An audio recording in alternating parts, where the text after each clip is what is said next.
नमस्कार आप सभी मित्रों का एक बार फिर से वेलकम। दोस्तों आज हम बात करने वाले हैं, यहाँ पर मैं आपको पूरा रजिस्ट्रेशन की प्रक्रिया आपको बताने वाला हूँ। आपकी फीस सबमिशन कैसे होगी और ये पूरी तमाम जानकारी बताने वाला हूँ। आप यहाँ पर देखेंगे यूजी, पीजी और बीएड ये तीनों की प्रोसेस एक ही वीडियो में आपको कंप्लीट बताने वाला हूँ। तो इस वीडियो को अच्छे से आपको समझ लेना, जल्दबाजी में कोई गलत एक्शन ना ले। सबसे पहले तो हम उस बात पर बात करना चाहते हैं जिसके लिए आप सभी के निरंतर कमेंट आ रहे थे कि सर यहाँ पर हमारा जो प्रोसेस आप बता रहे हैं उसकी लास्ट डेट क्या है। सबसे पहले देखेंगे, अगर यूजी की बात करें, आप ग्रेजुएशन करना चाहते हैं तो यहाँ पर शुल्क भुगतान और प्रवेश में आपकी फीस जमा करने के लिए जो डेट है वो है 18 तारीख, 18/6/2025 को लास्ट डेट रहेगी। अब इसके बाद में अगर आप पीजी करना चाहते हैं तो पीजी के लिए भी सेम डेट ही रहेगी। यहाँ पर देखेंगे, अगर आप बीएड की बात करें तो बीएड में 14 से लेकर के तो 19/6/2025 तक यहाँ पर ये डेट दी गई है। तो यहाँ पर थोड़ा सा डेट आगे पीछे है, हल्का सा। इसके बाद में अगर आप यहाँ पर देखेंगे बीए बीएड या फिर ये दूसरा आप देखना चाहते हैं तो इसमें भी 14 से लेकर के 19 तक की ही यहाँ पर डेट दी गई है। अब सबसे पहले आपको यहाँ पर लॉगिन करना रहेगा। स्टूडेंट कॉर्नर वाले ऑप्शन के ऊपर क्लिक करेंगे। अपना यूजर नेम और पासवर्ड जो आपके पास आया है वो आपको इंटर कर देना। किसी लोगों ने मुझे ये भी कमेंट किया, सर हमारा पासवर्ड रिसेट नहीं होता। तो भैया यहाँ पर ये ऑप्शन रहता है, इस ऑप्शन से आप अपना पासवर्ड को रिसेट कर सकते हैं। अब देखिए, जो प्रोसेस अभी तक आपने समझा है वो ग्रेजुएशन का था, मतलब यूजी के लिए था। अब हम बात करते हैं आफ्टर ग्रेजुएशन मतलब पीजी। पीजी के लिए यहाँ पर देखेंगे, ये वाला एक मैसेज आप सभी के सामने आ रहा है, कट ऑफ फर्स्ट राउंड में सर हमारा डेटा नहीं मिल पा रहा। तो इसका मतलब क्या रहता है, देखिए भैया यहाँ पर डेटा नहीं मिलना, इसका तो कोई अभी तक ऐसा प्रमाण है नहीं कि इसका मतलब क्या होता है। लेकिन यहाँ पर देखेंगे, अगर आपका अलॉटमेंट में नाम आ रहा है तो फिर आपको यहाँ पर इस पे आपको ध्यान देने की जरूरत नहीं कि डेटा से क्या मतलब है। यहाँ पर आपको अलॉटमेंट वाले ऑप्शन के ऊपर क्लिक करना रहेगा सिंपली आपको। ठीक है, मैं पीजी की बात कर रहा हूँ, पीजी और बीएड दोनों एक जैसी प्रोसेस है। मैं आपको दिखा भी देता हूँ कैसे करना रहेगा।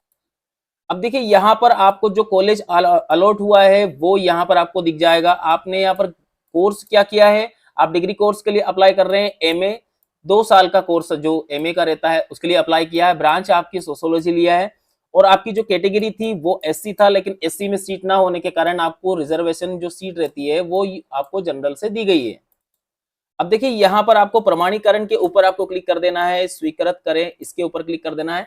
अगर आपको ऐसा लगता है कि आपको जो कॉलेज में, काफी लोगों ने मुझे कमेंट किया है कि सर हमें जो कॉलेज मिला है हमें नहीं लेना है, तो उसके लिए आपको करना क्या रहेगा, यहाँ पर आपके सामने एक ऑप्शन रहता है आवंटन निरस्तीकरण। आपको जो कॉलेज मिल रहा है जो आपको नहीं चाहिए तो आप यहाँ पर आवंटन निरस्तीकरण करके यहाँ से आगे की प्रोसेस कर सकते हैं। हो सकता है कि अपग्रेडेशन में आपको दूसरा कॉलेज मिल जाए जो आपने सिलेक्ट किया, उसके नीचे के जो दूसरे कॉलेजेस है उनमें आपका नाम आ सके। तो आपको अगर जो कॉलेज आपने लिया है वो आपको पसंद नहीं है तो आप यहाँ पर आवंटन निरस्तीकरण कर सकते हैं। अब देखिए, यहाँ तक की प्रोसेस तो आपने समझ लिया। इसके बाद में यहाँ पर थोड़ा सा नीचे आएंगे तो अब ये पीजी वाले के लिए भी काफी लोगों ने ये भी बोला था कि सर यहाँ पर हमारे पास स्कॉलरशिप का कुछ नहीं आ रहा है। अब मैं आपको सारी जानकारी यहाँ पर आपको पीजी वाले के लिए आपको समझ लेना। अब देखिए, यहाँ पर हम बात करेंगे अप्लाई फॉर स्कॉलरशिप, छात्रवृत्ति के लिए ये पूरी जानकारी है। एक एक जानकारी आप सभी के लिए बड़ी ही अहम रहने वाली है। तो सबसे पहले यहाँ पर देखेंगे मुख्यमंत्री मेधावी योजना। अगर आप इसमें आते हैं 75% से ऊपर अगर आपकी परसेंटेज है तो आप यहाँ पर मेधावी स्कॉलरशिप के लिए अप्लाई कर सकते हैं। बात करते हैं मुख्यमंत्री जन कल्याण शिक्षा प्रोत्साहन योजना। तो यहाँ पर इसमें आपके पास अगर माता पिता का, काफी लोगों ने मुझे ये भी बोला था कि सर अगर हम संबल कार्ड में अप्लाई करने जा रहे हैं तो इसमें जो संबल कार्ड लगता है वो किसका लगेगा, माता पिता का लगेगा या स्वयं विद्यार्थी का लगेगा। तो यहाँ पर मैं बताना चाहूंगा कि जो संबल कार्ड है ये पिता का लगेगा, माता का लगा सकते हो, कोई प्रॉब्लम नहीं, लेकिन स्वयं का नहीं लगा सकते। अब यहाँ पर देखिए मुख्यमंत्री बाल सेवा योजना, इसमें अगर कोविड से प्रभावित आप माता पिता कोई भी अगर किसी कारण से उनका निधन हो गया, मृत्यु हो गई है और उनका प्रमाण आपके पास है तो आप इस वाली योजना को ले सकते हैं।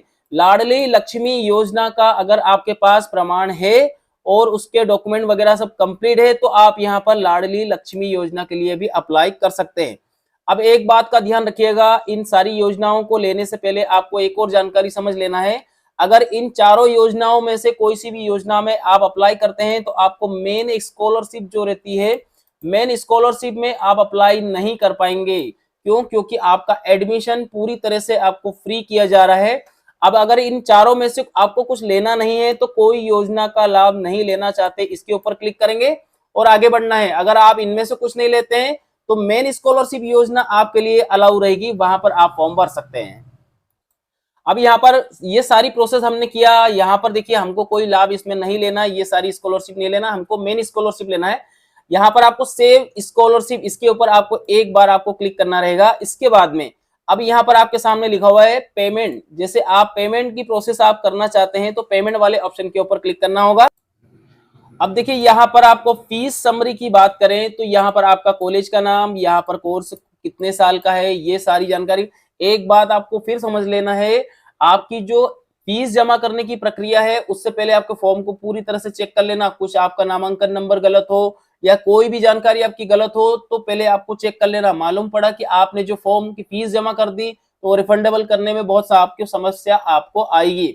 यहाँ पर देखेंगे टोटल, यहाँ पर जो फीस दी गई है वो साल भर की है। यहाँ पर देखिएगा फाइनल एडमिशन फीस टोटल यहाँ पर दी गई है। अब इसके बाद में यहाँ पर इसमें टोटल एडमिशन फीस मतलब अभी आपको 5,000 जमा करना है। यहाँ पर आपको कंफर्मेशन वाले ऑप्शन के ऊपर क्लिक करना होगा और यहाँ से आगे की प्रोसेस कर लेना है। अब देखिए यहाँ पर अगर आपने एक बार पेमेंट की प्रोसेस के लिए यहाँ से आप आगे बढ़ गए और किसी कारण से आपको कुछ टाइम लग गया तो उसके बाद में यहाँ पर नए भुगतान के लिए 19 मिनट तक आपको प्रतीक्षा करनी होगी, मतलब 20 मिनट का टाइम इसमें दिया जाता है। मतलब यहाँ पर ये जो प्रोसेसिंग है इसमें आपको 15 से 20 मिनट के बाद वापस से आपको ट्राई कर लेना है। अब देखिए यहाँ पर आपको पेमेंट की प्रोसेस करने के लिए काफी सारे ऑप्शन दिए गए हैं। आप चाहें तो क्रेडिट कार्ड, आप चाहे तो क्रेडिट डेबिट कार्ड, आप चाहे तो इंटरनेट बैंकिंग, या फिर आपके पास इन सभी में से कुछ नहीं है तो आप यूपीआई से भी पेमेंट कर सकते हैं। तो यहाँ पर देखेंगे सारी जानकारी आपके सामने आ जाएगी, यहाँ से आप पेमेंट कर सकेंगे। अब देखिए यहाँ पर जैसे हमने यूपीआई का ऑप्शन लिया तो यहाँ पर आपके सामने बारकोड आ गया है। अब बारकोड को स्कैन करने के बाद अपना पेमेंट को आसानी से कर सकते हैं। जो भी पेमेंट यहाँ पर आता है वो पेमेंट आपको करना रहेगा। मेक पेमेंट वाले ऑप्शन के ऊपर क्लिक करेंगे और यहाँ पर बारकोड स्कैन करके आप जो पेमेंट है उस पेमेंट की प्रोसेस को आप कर सकते हैं। अब देखिए यहाँ पर आपका जो ऑनलाइन का जब पेमेंट करते हैं तो एक ऑर्डर की आईडी आती है और ट्रांजैक्शन आईडी आती है। तो इन दोनों को आपको नोट करके जरूर रखना, ऐसा ना हो कि आपका पेमेंट किसी कारण से, कभी कभी होता है गेटवे में किसी कारण से पेमेंट जो है वो अपडेट नहीं हो पाता है, तब ये आईडी आपको वहां पर काम आती है।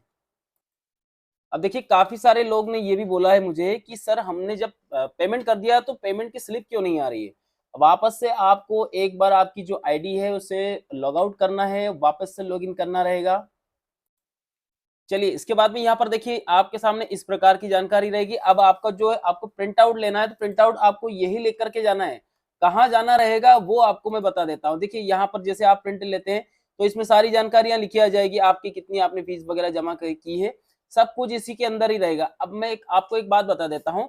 अब इसके बाद की जो प्रोसेस रहती है वो क्या रहेगी, ये प्रिंट आउट और इसके साथ में जितने भी डॉक्यूमेंट्स आपने अपलोड किया था वो सारे, और यहाँ पर कुछ डॉक्यूमेंट इसके अंदर भी लिखे हुए हैं, ये सारी जानकारियां लेकर के, सारे डॉक्यूमेंट्स लेकर के आपको जो कॉलेज अलर्ट हुआ है जहां पर आपको फीस जमा आपने किया है वहां पर आपको जमा करना होगा। उसके बाद फाइनली वहां से एक आपको स्लिप अलग से दिया जाएगा। एक स्लिप तो ये भी आपको संभाल के रखना है और एक स्लिप उनके पास, कॉलेज वाले के पास से आपको दी जाएगी, उस स्लिप के आपके पास रखना है। इसके बाद में आपका जो फर्स्ट सेशन एडमिशन का रहता है यहाँ पर आपका कंप्लीट हो जाता है।